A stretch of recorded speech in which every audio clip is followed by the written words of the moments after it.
तो हेलो बच्चा लोग, स्वागत है आपका मेरे चैनल पे। आज का टॉपिक है हमारा रूमेटॉइड अर्थराइटिस। तो हम पढ़ते हैं आज रूमेटॉइड अर्थराइटिस। ठीक है बेटा। अब हमें पता है कि अर्थराइटिस आ रहा है, इसका मतलब कि आइटिस का मतलब होता है इन्फ्लेमेशन। तो बेटा इसमें किसकी इन्फ्लेमेशन होती है? इसमें इन्फ्लेमेशन होती है साइनोवियम की। ठीक है। और साइनोवियम क्या होता है? साइनोवियम बेटा एक साइनोवियल जॉइंट होता है। साइनोवियल जॉइंट के में क्या क्या होता है? साइनोवियल जॉइंट में दो आर्टिकुलर सरफेसेस हो गए और उसके ऊपर आर्टिकुलर कार्टिलेज हो गया। तो दो बोन के एंड सरफेसेस पे आर्टिकुलर कार्टिलेज प्रेजेंट होता है, जिसको जो क्या करता है, जो कि फ्रिक्शन ऐसे ऐसे बोन घिसने नहीं देगा, एक स्मूथ लेयर आ जाएगी जिससे फ्रिक्शन डिक्रीज होगा। ठीक है। तो ये स्मूथ मूवमेंट्स के लिए यहाँ पे और प्रोटेक्शन के लिए बोन्स की यहाँ पे प्रेजेंट है। ठीक है। आर्टिकुलर कार्टिलेज प्रेजेंट रहेगा। और क्या होगा बेटा, यहाँ पे फाइब्रस कैप्सूल बाहर की साइड से ऐसे, ठीक है, प्रोटेक्ट करने के लिए और ओवर प्रोटेक्शन देने के लिए बोन्स के साइड में दोनों जॉइंट के आउटर सरफेस पे प्रेजेंट रहेगा। मतलब ऐसे कैप्सूल की तरह उसको क्लोज कर लेगा जॉइंट को, ताकि और प्रोटेक्शन मिले। ठीक है। उसके बाद क्या होगा, हमें पता है कि कार्टिलेज के पास ना कोई ब्लड सप्लाई नहीं होती, तो वो अपना खाना कैसे खाएगा? वो अपना खाना न्यूट्रिशन और बाकी चीज़ें जो भी, अगर वो अपनी वेस्ट प्रोडक्ट कैसे रिलीज करेगा, ठीक है, मतलब बाकी चीज़ें, तो वो यहाँ पे साइनोवियल फ्लूइड होता है।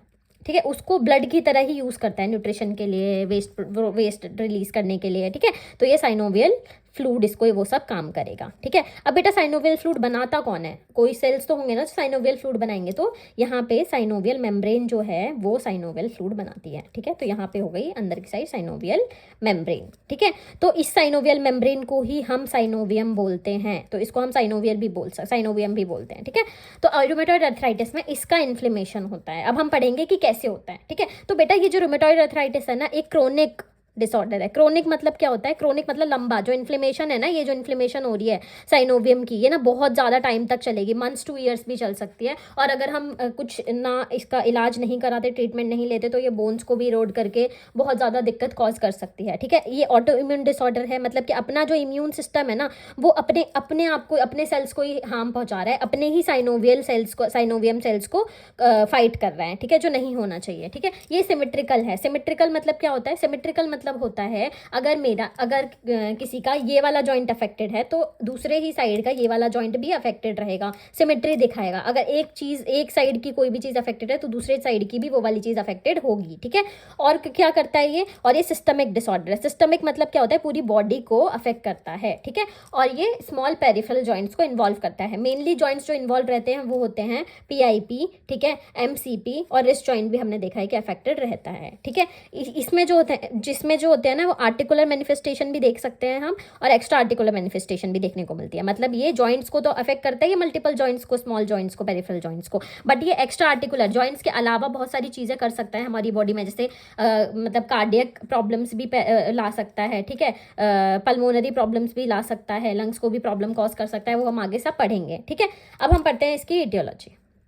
बेटा जो इसका हमें जो मेन कॉज है ना, वो हमें पता नहीं है, कि हम इडियट्स हैं, तो आइडियोपैथिक है कि हमें इडियट्स हैं कि हम पता ही नहीं लगा पा रही कि क्या कॉज है इसका। ठीक है। तो ये इडियोपैथिक मतलब वो है इसका रीज़न। ठीक है। मेनली ये कहाँ देखा जाता है? मेनली एज है इनकी 30 to 50 ईयर्स के बीच में ये देखा जाता है। ठीक है। मेनली फीमेल्स में ज़्यादा होता है एज़ कम्पेयर टू मेल।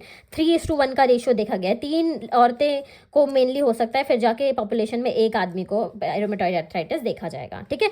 हम इसके रिस्क फैक्टर्स देखेंगे। रिस्क फैक्टर्स में मेनली क्या होता है ना, हमारे जो जीन्स होते हैं उसमें एक फैक्टर देखा गया HLA-DR4, जिसकी बॉडी में बेटा HLA-DR4 मिला, या फिर HLA जीन्स में DR4 मिला या DR1 मिला, उनको मेनली देखा जाएगा कि रूमेटॉइड अर्थराइटिस होने के चांसेस ज़्यादा हैं। ठीक है। और क्या है, और अगर उनका ऑटो इम्यून डिसरेगुलेट कर रहा है, मतलब वो पहचान ही नहीं पा रहा, ठीक है, तब उनको होने के चांसेस ज़्यादा हैं। या फिर अगर वो स्मोकिंग कर रहे हैं तो उनको होने के चांसेस ज़्यादा हैं। ठीक है। या फिर कोई पैथोजेंस अगर आ गए, सर्टेन पैथोजेंस भी हमने देखे, वो भी रिस्पॉन्सिबल होते हैं। कौन कौन से पैथोजेंस देखे हमने?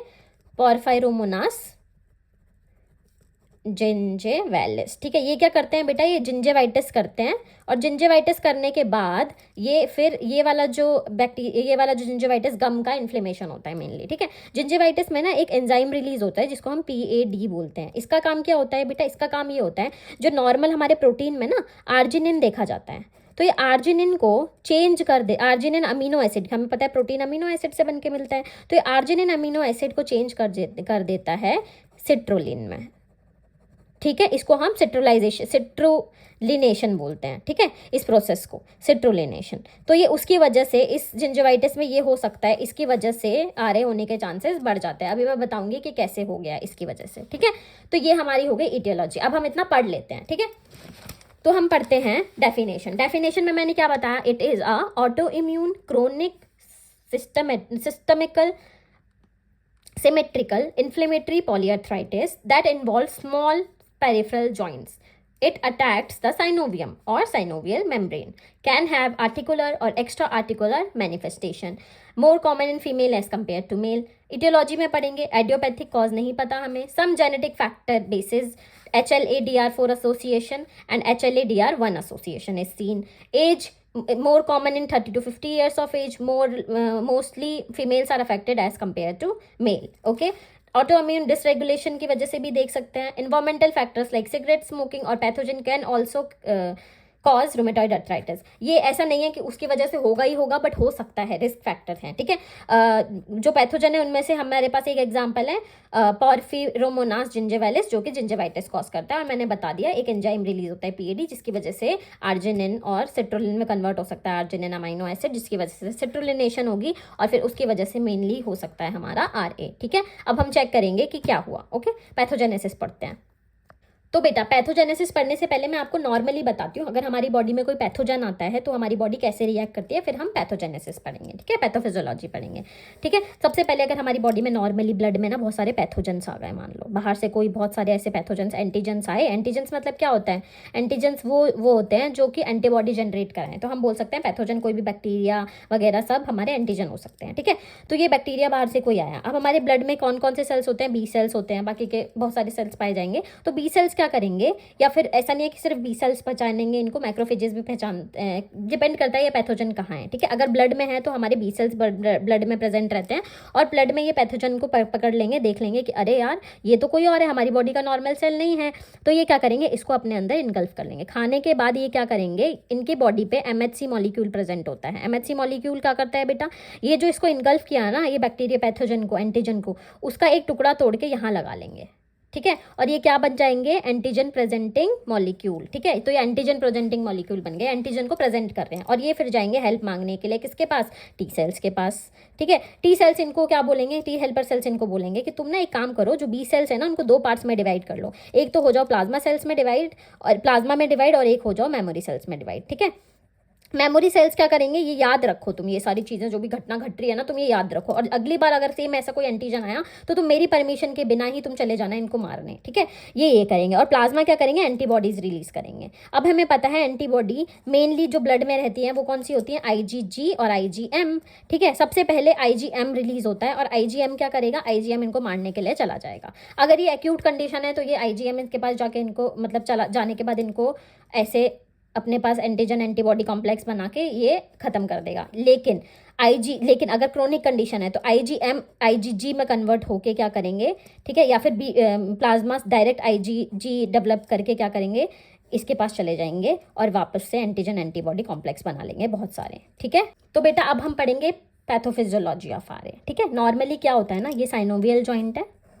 ठीक है, ये साइनोवियल जॉइंट है.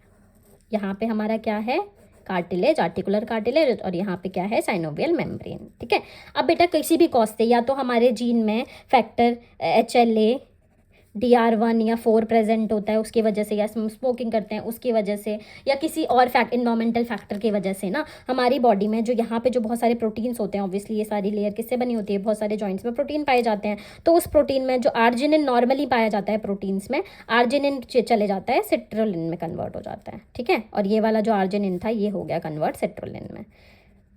ठीक है, अब हमारे पता है हमें साइनोवियल फ्लूइड में मैक्रोफेजेस वगैरह तो सारे सेल्स होते हैं यहाँ पे कि अगर कुछ प्रॉब्लम होगी तो संभालेंगे. तो सिट्रोलिन जब कन्वर्ट होता है इसको हम बोलते हैं सिट्रोलिनेशन.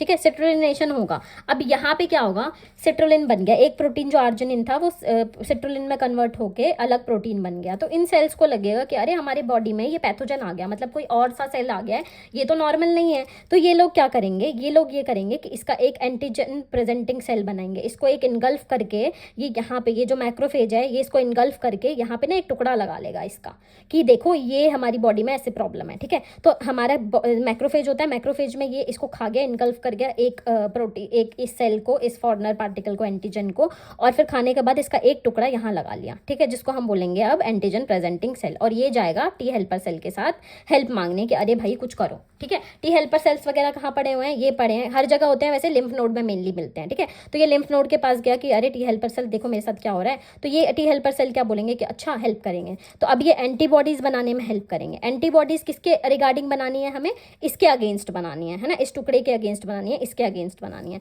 तो अब हम बनाएंगे एंटीबॉडी सिट्रोलिन। ठीक है, तो एंटी सीसीपी बोल दिया। ठीक है, अब हमें जब ये फॉरन यहाँ पे जो ये प्रोटीन जो सिट्रोलिनेशन होके पड़ा हुआ था, ठीक है, उसको एंटी सीसीपी आएगा मारने के लिए, एंटीबॉडी बन के इसको ऐसे करने के लिए। ठीक है, तो ये एंटीबॉडी एंटीजन कॉम्प्लेक्स बन गया। ठीक है, और इसके साथ साथ यहाँ पे टी हेल्पर सेल्स भी जाएंगे साइनोवियम में। ठीक है, मैक्रोफेजेस को भेजेगा टी हेल्पर सेल के, अरे भाई और मैक्रोफेजेस जाओ, और जाओ, एक तो और भी तो थोड़े बहुत तो पहले से ही प्रेजेंट होते हैं, और जाओ तुम, ताकि वहाँ पे इन जो पैथोजन आ रखे हैं उनको मारो। ठीक है, तो पैथोजन के पास चले जाएंगे ये मैक्रोफेजेस, तो जॉइंट स्पेस में जाने के बाद और ज़्यादा मैक्रोफेजेस आएंगे, और ज़्यादा साइटोकाइंस रिलीज होता है। साइटोकाइंस क्या करते हैं बेटा, इन्फ्लेमेटरी मार्कर्स होते हैं, ताकि वो रिलीज होते हैं तो और ज़्यादा हमारे जो ऐसी इन्वायरमेंट बनाते हैं ताकि अच्छे से हमारे जो सेल्स हो पाएँ वो लड़ पाएँ और उनको किल कर पाएँ पैथोजेंस को। तो इन्फ्लेमेटरी मार्कर्स की तरह ये साइटोकाइंस रिलीज होंगे। ठीक है, जैसे इंटरल्यूकिन 1 रिलीज होगा, इंटरल्यूकिन 6 रिलीज होगा, TNF अल्फा रिलीज होगा। ठीक है,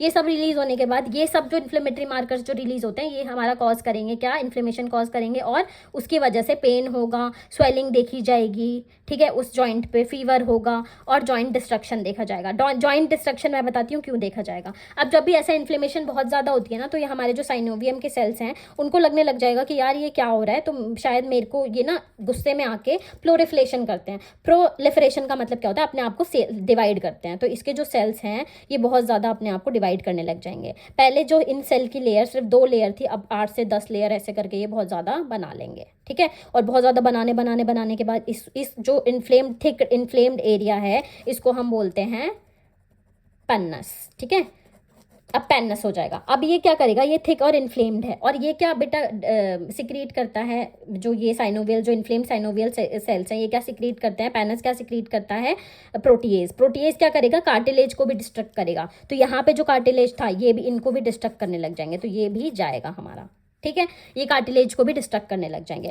अब हम क्या करेंगे ना, अब मैं आपको एक चीज़ बताती हूँ। नॉर्मली जब हमारी बॉडी में नॉर्मली कोई भी ऐसे पैथोजन आता है तो सबसे पहले तो हमारे प्लाज्मा सेल्स एंटीबॉडीज जाती हैं। एंटीबॉडी सबसे पहले जाती है बेटा IgM। ठीक है, IgM जाएगी, और ये बहुत ज़्यादा स्मॉल अमाउंट में होती है वैसे तो हमारी बॉडी में। ठीक है, पर ये इसमें जाएगी ब्लड में, और ब्लड में एंटीबॉडी बना के एंटीजन एंटीबॉडी कॉम्प्लेक्स बनाएगी। IgM एंटीबॉडी क्या करेगी, इन पैथोजन को अपने यहाँ पे लगा के घूमेगी कि मुझे मारो, और जहाँ बाकी के मैक्रोफेजेस वगैरह आएंगे और इसको खा लेंगे।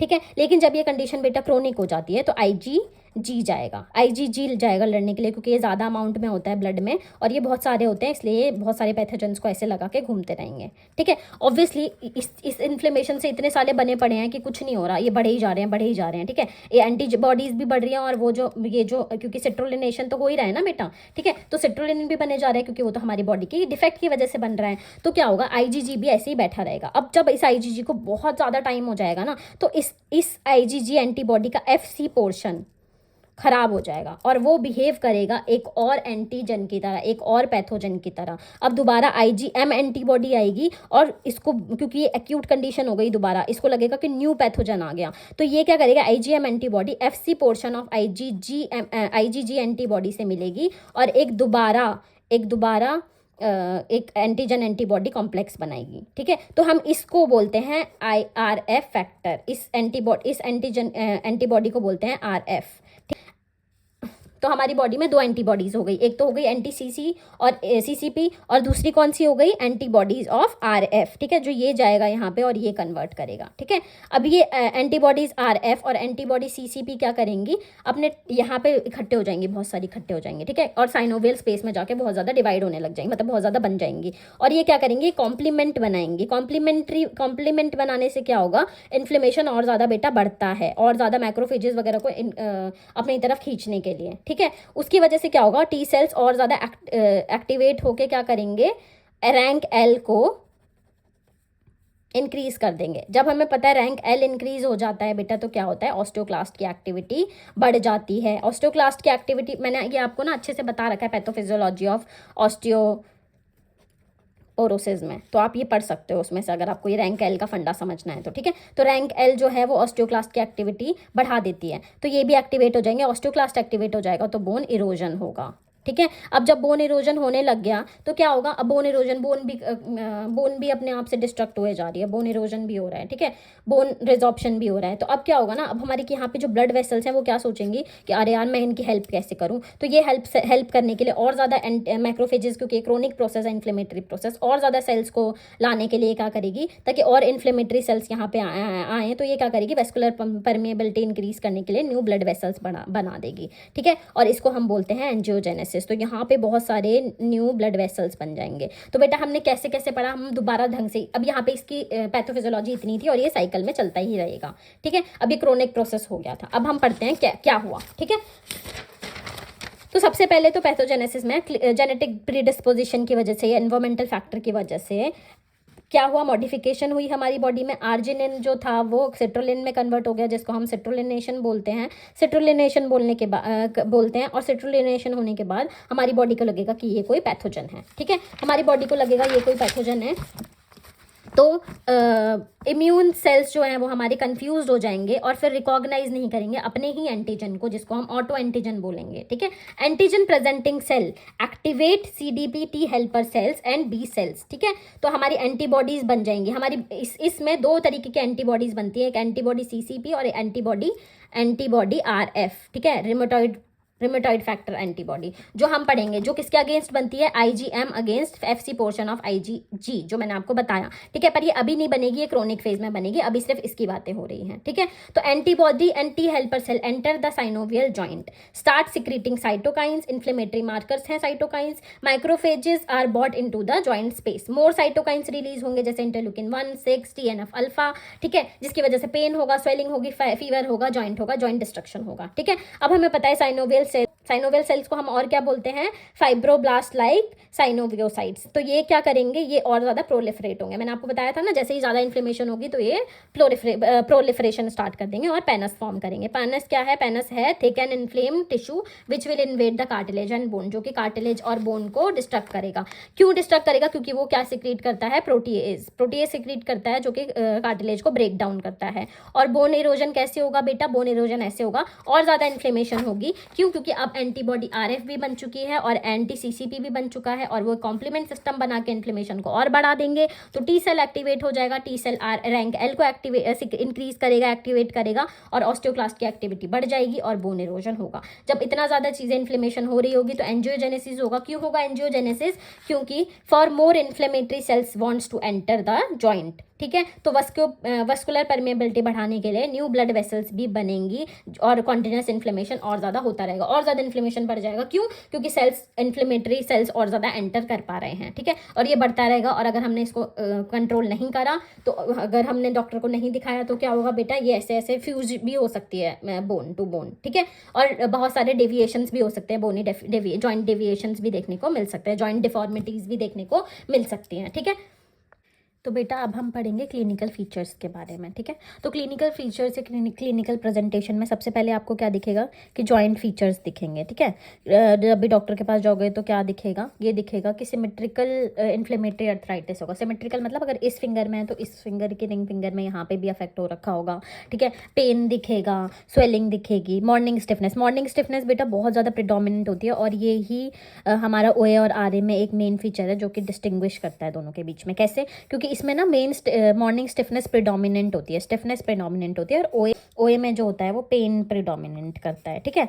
तो हम बोल सकते हैं कि मॉर्निंग स्टिफनेस इतनी ओए में 30 मिनट से ऊपर नहीं जाएगी बेटा, इसमें 30 मिनट से ऊपर जाएगी, 1 आवर से भी ऊपर चली जा सकती है, ठीक है। स्मॉल जॉइंट्स जैसे कि फर्स्ट एमसीपी क्या होता है, मैंने आपको बताया था, मेटाकार्पोफेरेंजियल जॉइंट, मतलब ये वाला जॉइंट अफेक्ट होगा। दूसरा पीआईपी अफेक्ट होगा, ठीक है, रिस्ट अफेक्टेड हो सकती है। लेकिन जो हमारा डीआईपी है ना, वो बेटा इसमें स्पेयर्ड रहता है। स्पेयर्ड मतलब वो ठीक रहेगा, ज़्यादा मोस्टली इसको अफेक्ट नहीं करते। तो हम ये भी बोल सकते हैं कि आरए में जो डीआईपी है, बाकी के आर्थराइटिस में हो सकता है, लेकिन आरए में मोस्टली स्पेयर्ड रहता है, ठीक है। हैंड डिफॉर्मिटीज़ देखने को मिलेगी। हैंड डिफॉर्मिटीज़ में सबसे पहले आता है स्वान नेक डिफॉर्मिटी।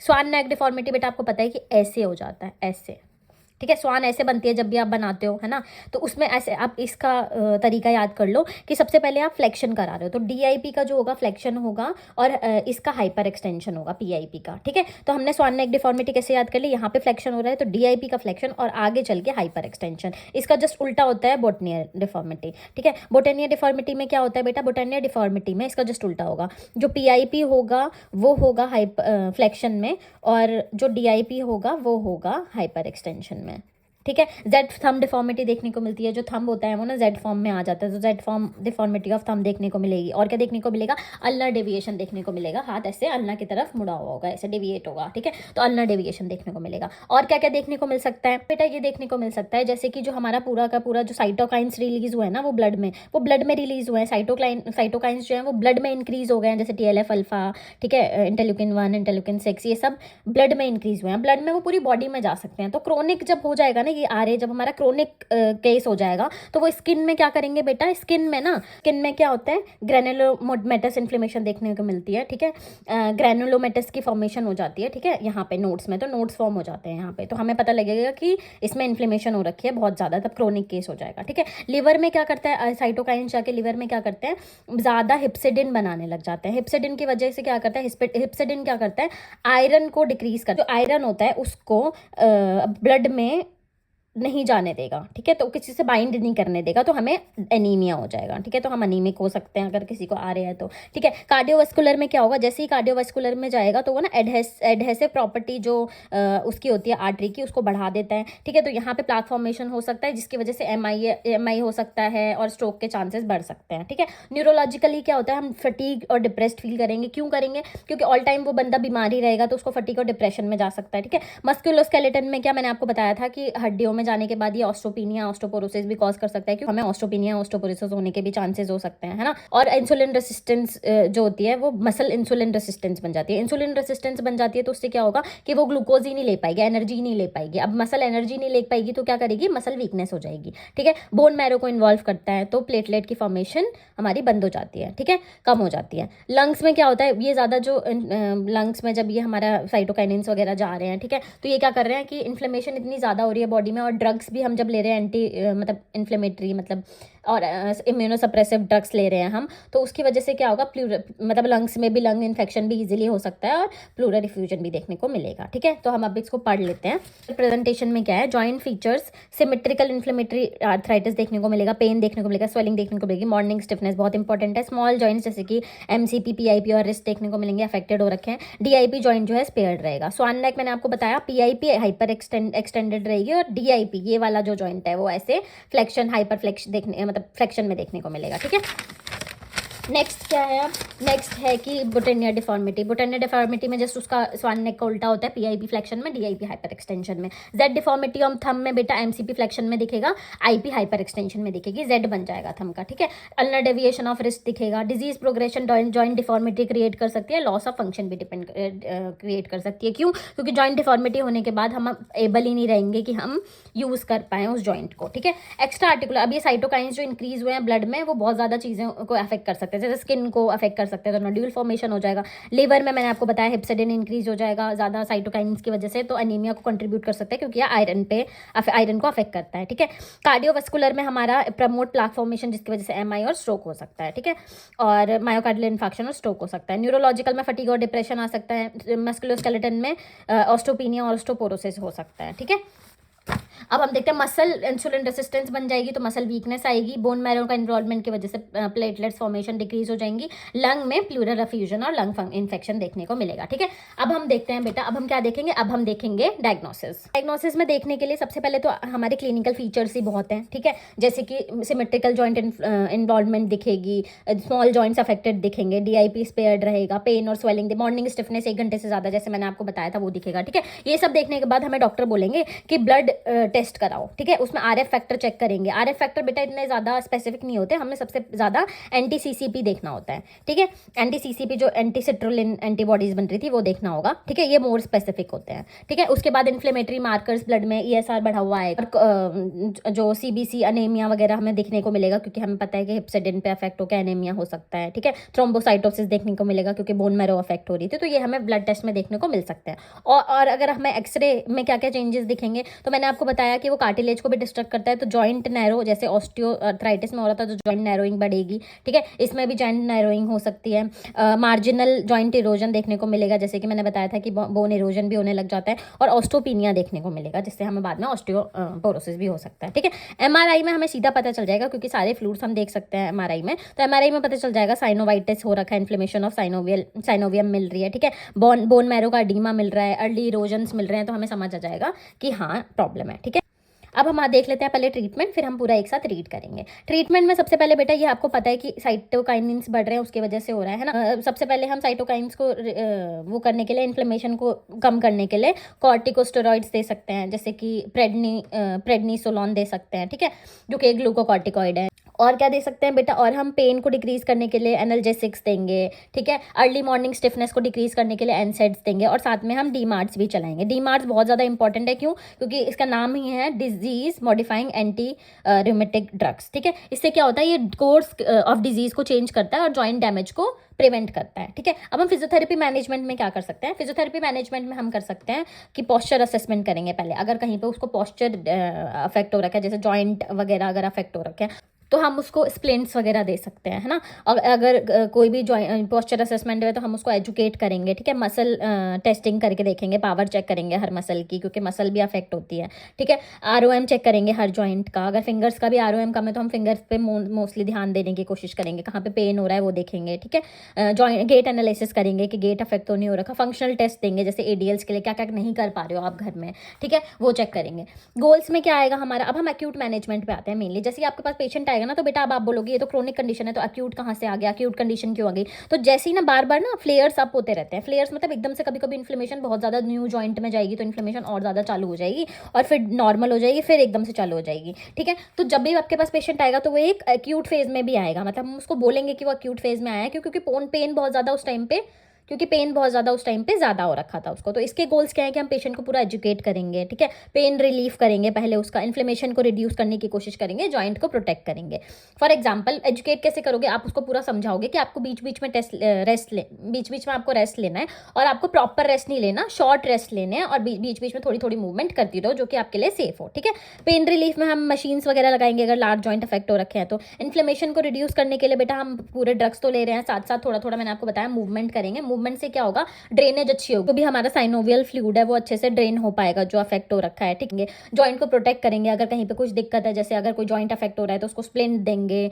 ठीक है, ज़्यादा इसमें हम एक्यूट मैनेजमेंट पे इतना ज़्यादा प्रेशर एक्सरसाइज नहीं करा सकते, छोटी छोटी थोड़ी थोड़ी स्ट्रेचिंग भी करा सकते हैं। ठीक है, हम इतना ज़्यादा क्यों नहीं करेंगे, क्योंकि हम स्ट्रेस नहीं देंगे, वैसे ही जॉइंट वीक है, और क्रोनिक कंडीशन में जब वो मेडिसिन खाते खाते उसको काफ़ी टाइम हो जाएगा, तो हम क्या करेंगे, तो हम अच्छे से उसको ट्रीट कर सकते हैं, तो हम स्ट्रेंथनिंग एक्सरसाइज धीरे धीरे इंट्रोड्यूस कर सकते हैं। ठीक है, अब हम इसमें क्या करेंगे, क्रोनिक फेज में हम क्या करेंगे, हम इंप्रूव करेंगे फंक्शन को, मेंटेन ROM करेंगे, increase flexibility, increase strength and endurance, prevent करेंगे डिफॉर्मिटीज़ को। तो हम उसमें क्या क्या करा सकते हैं, जैसे कि हम पूरी उसके फुल रेंज कवर करने की कोशिश करेंगे, फिंगर फ्लेक्शन देखेंगे, पूरा एक्सटेंशन कराएंगे। ठीक है, बॉल स्क्वीजिंग करा सकते हैं, स्ट्रेंथनिंग एक्सरसाइज छोटी मोटी करा सकते हो। पहले हमें लो रेसिस्टेंस रखना है और रिपीटिशंस इंक्रीज करा सकते हैं, फिर हम धीरे धीरे धीरे धीरे उसको इंक्रीज करेंगे। फिर हम थेराबैंड एक्सरसाइजेस करा सकते हैं, एरोबिक एक्सरसाइजेस कराने के लिए बोल सकते हैं, जैसे वॉकिंग करो। ठीक है, स्टैटिक साइकिलिंग कर सकते हो, स्विमिंग करो, हाइड्रोथेरेपी ले सकते हो, जिससे और भी ज़्यादा प्रेशर कम पड़े, आप इजीली एक्सरसाइज कर पाओ। ठीक, माइल्ड स्ट्रेचिंग कर सकते हो। ठीक है, रिस्ट फ्लेक्सर स्ट्रेच कर सकते हो, calf stretch to prevent ankle contractures अगर बने हुए हैं तो आप वहाँ की स्ट्रेच कराओगे एकदम